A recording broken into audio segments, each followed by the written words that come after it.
ومنهم من يستمع إليك حتى إذا خرجوا من عندك قالوا للذين أوتوا العلم ماذا قال آنفا أولئك الذين طبع الله على قلوبهم واتبعوا أهواءهم. إن الحمد لله نحمده ونستعينه ونستغفره ونعوذ بالله من شرور أنفسنا ومن سيئات أعمالنا من يهد الله فلا مضل له ومن يضلل فلا هادي له أشهد أن لا إله إلا الله وحده لا شريك له وأشهد أن محمدا عبده ورسوله لا نبي ولا رسول بعده اللهم صل وسلم على هذا النبي الكريم وعلى آله وأصحابه أجمعين يا أيها الذين آمنوا اتقوا الله حق تقاته ولا تموتن إلا وأنتم مسلمون يا أيها الذين آمنوا اتقوا الله وقولوا قولا سديدا يصلح لكم أعمالكم ويغفر لكم ذنوبكم ومن يطع الله ورسوله فقد فاز فوزا عظيما فإن أصدق الحديث كتاب الله وخير الهدى هدى محمد صلى الله عليه وآله وسلم وشر الأمور محدثاتها وكل محدثة بدعة وكل بدعة ضلالة وكل ضلالة في النار. معاشر الحاضرين أعزني الله وإياكم. Jamaah hadirin sekalian yang semoga dimuliakan oleh Allah Subhanahu wa taala.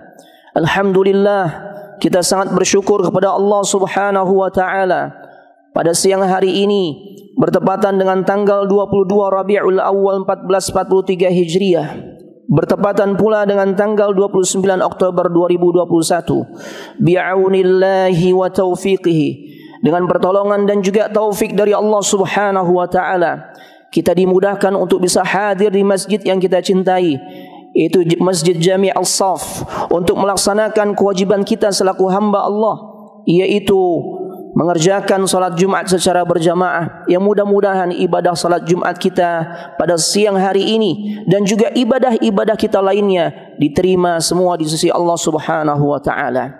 Ma'asyiral hadirin azzani Allah wa iyyakum.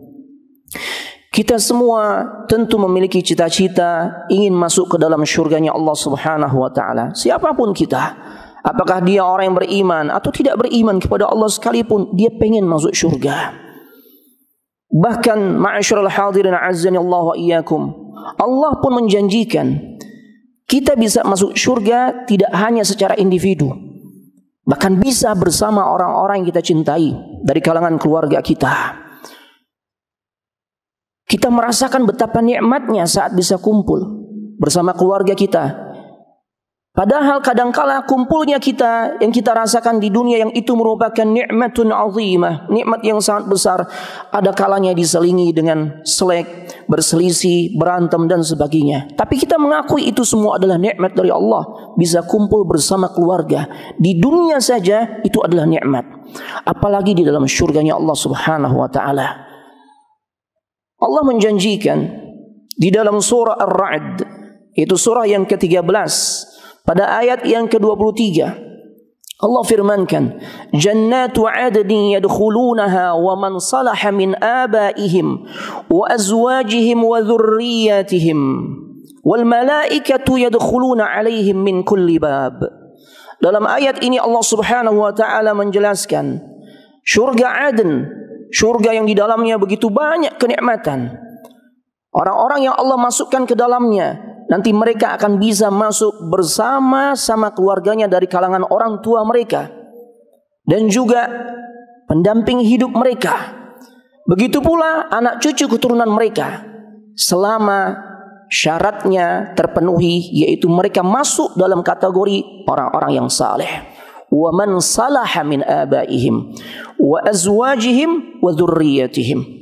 Jadi syaratnya harus saleh dulu jemaah. Ketika kita semua sudah bisa menunjukkan kesalehan kita, ketakwaan kita kepada Allah Subhanahu wa taala, maka ini adalah modal utama agar kita bisa kembali dikumpulkan oleh Allah Subhanahu wa taala, berkumpul di surganya Allah Subhanahu wa taala. Siapa yang tidak tertarik jemaah? Ketika kenikmatan dunia yang kita rasakan ini yang sifatnya semu saja, kita merasakan bahagia saat kumpul bersama keluarga. Apalagi di satu negeri yang namanya Darun Ni'am, Al-Jannah, surga, yang nama lainnya adalah tempat segala bentuk kenikmatan. Tidak ada lagi perselisihan di dalamnya. Tidak ada lagi saling merasa sakit hati di dalamnya. Tidak ada. Surga, kenikmatannya yang Allah gambarkan dalam Al-Quran itu hanya sebagian kecil saja. Begitu pula yang Nabi SAW khabarkan dalam hadis-hadisnya. Itu pun bagi orang-orang beriman menjadikan mereka sangat termotivasi untuk meraihnya. Sungai-sungai yang mengalir di bawahnya. Kemudian kenikmatan-kenikmatan yang Allah berikan berupa buah-buahan yang beraneka ragam. Itu hanya sebagian kecil. Adapun hakikat sebenarnya dari kenikmatan surga, Nabi SAW sifati ma la ainun ra'at wa la udhunun sami'at wa la khatara ala qalbil bashar.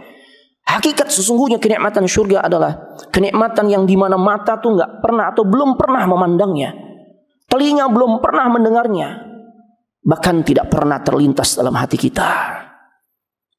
Dalam ayat ini berita gembira, bisyarah bahwasanya kita bisa masuk ke dalam surganya Allah Subhanahu wa taala, tidak hanya seorang diri tapi juga bisa mengajak keluarga kita dengan syarat semua anggota keluarga kita masuk dalam kategori orang-orang yang saleh, orang-orang yang bertakwa kepada Allah Subhanahu wa taala, orang-orang yang benar-benar mentauhidkan Allah. Maka mereka akan mendapatkan jaminan akan kembali dikumpulkan di surganya Allah. Para ulama memberikan tips, langkah-langkah apa saja yang mesti kita persiapkan agar kita bisa mewujudkan cita-cita yang luar biasa ini. Ini cita-cita yang sangat tinggi jemaah. Tentu cita-cita yang tinggi seperti ini nggak cukup hanya sebatas keinginan, nggak cukup.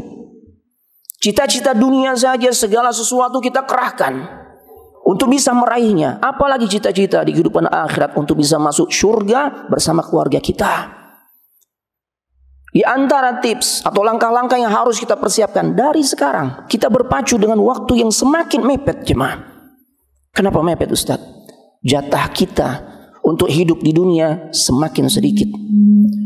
Terlebih Nabi SAW telah memberikan bocoran berapa lama durasi jatah hidup kita di alam dunia. A'maru ummati baina 60 ila 70. Rata-rata umur umatku untuk bisa hidup di dunia, Allah berikan kesempatan hidup di alam dunia itu hanya rentang antara 60 sampai 70 tahun. Itu rata-rata jemaah. Yang kurang dari 60 banyak. Dan sedikit sekali yang melampaui usia di atas 70 tahun. Durasi yang amat sangat singkat dibandingkan dengan kehidupan akhirat yang satu harinya ka'alfi sanatin mimma ta'uddun. Satu hari kita hidup di alam akhirat itu seperti kita merasakan 1000 tahun saat di dunia. Allahu Akbar. Kita butuh persiapan. Yang pertama kita harus fokus. Tips pertama untuk bisa meraih cita-cita yang tinggi ini, masuk surga bersama keluarga, harus fokus dengan perkara akhirat. Karena yang menjadi target kita nih bukan perkara dunia jemaah.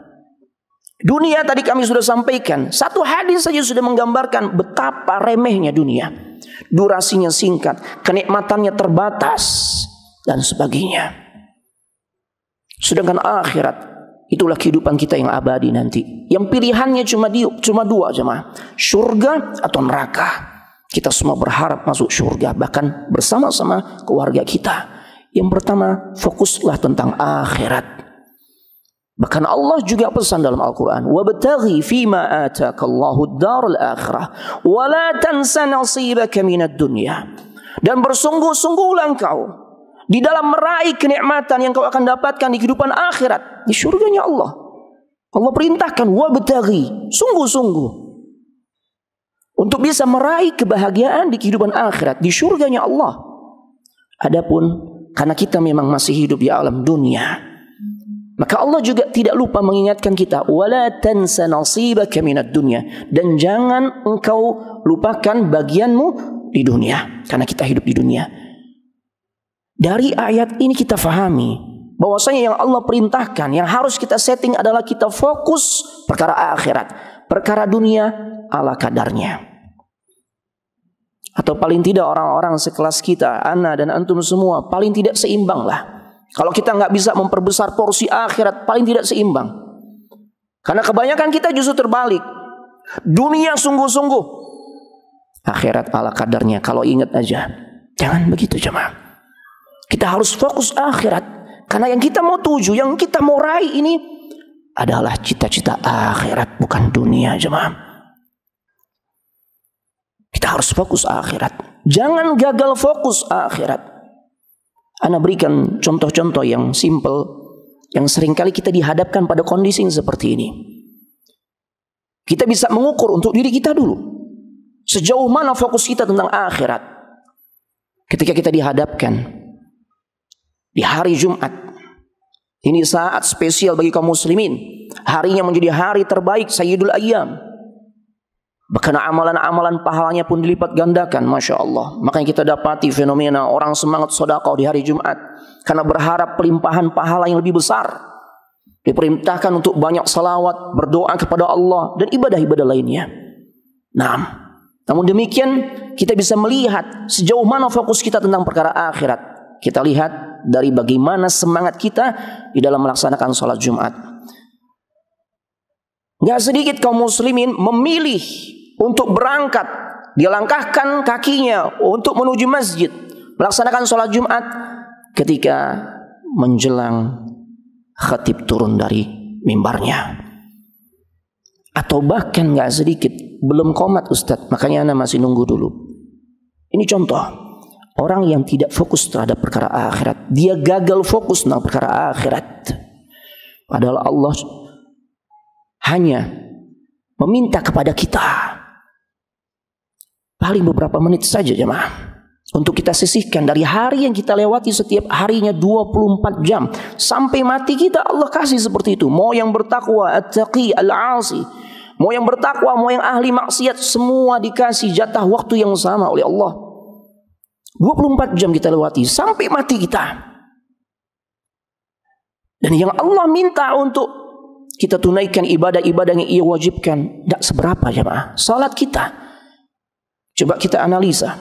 Salat kita yang 5 waktu. Ana belum berbicara salat-salat sunnah. Yang 5 waktu dulu yang wajib. Sekali salat 10 menit itu udah prestasi jemaah. 5 kali salat 50 menit. Kita genapkan 1 jam. Itu baru mengambil 1/24 dari jatah waktu yang Allah berikan kita sepanjang hidup kita jemaah. Kemudian jikalau Allah Subhanahu wa ta'ala berikan jatah umur kita hidup di dunia 60 tahun katakan.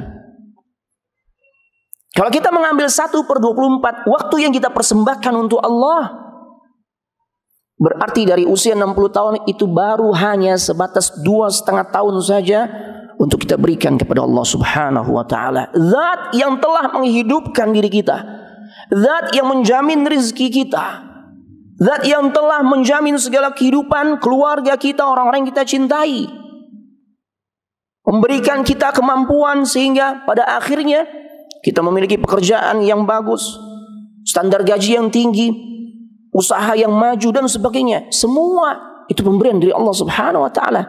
Ternyata kalau kita lihat porsi yang kita berikan untuk beribadah kepada Allah lewat sholat kita hanya 2,5 tahun saja.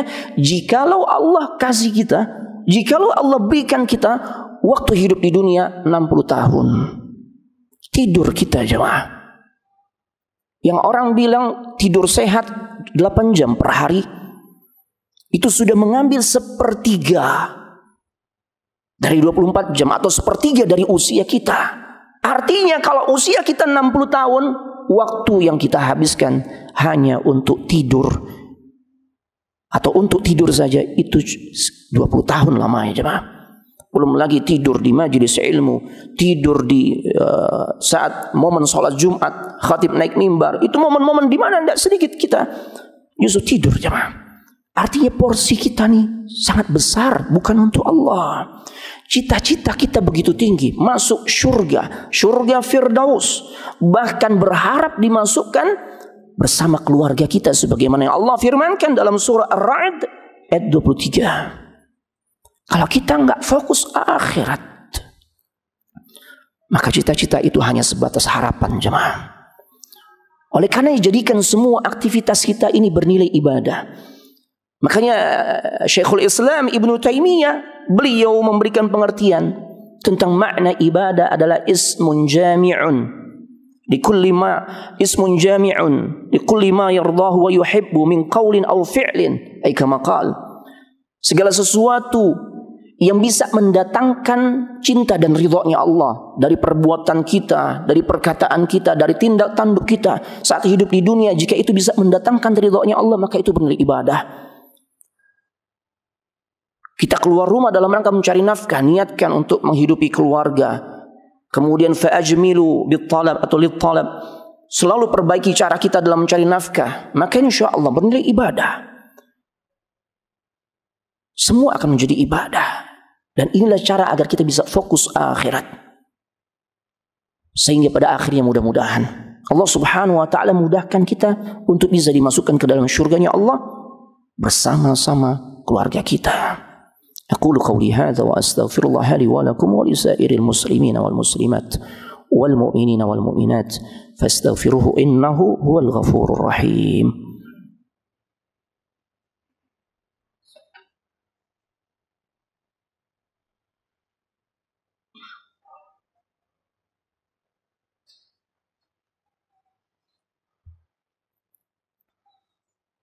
Alhamdulillah hamdan katsiran tayyiban mubarakan fih kama yuhibbu rabbuna wa yarda. Ashhadu an la ilaha illallah wahdahu la syarika lah wa ashhadu anna Muhammadan 'abduhu wa rasuluh la nabiyya wa la rasula ba'dah.